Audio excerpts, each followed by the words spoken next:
si volví a sonreír. Así que vete y di, haz como siempre, si en tu boca morí.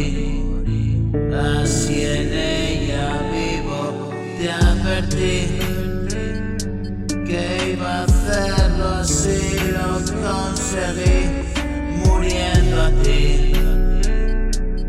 Resucito, la vida espera aquí, por siempre y siempre me necesitaste.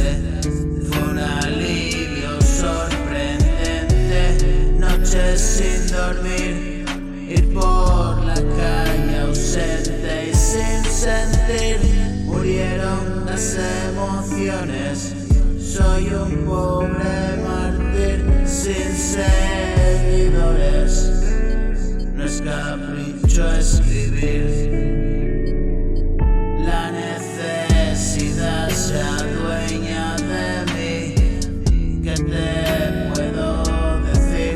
Tú que seguiste con la vista donde fui. Hoy me refugio aquí, en la casita.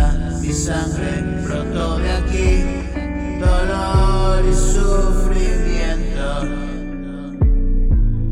Aprendí a vivir y no dar nada ya por hecho.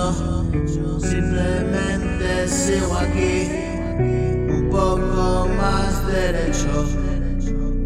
Aquí tengo mi lecho y perecí, y cada día me confieso, e impreso en el papel que vuela roto al viento.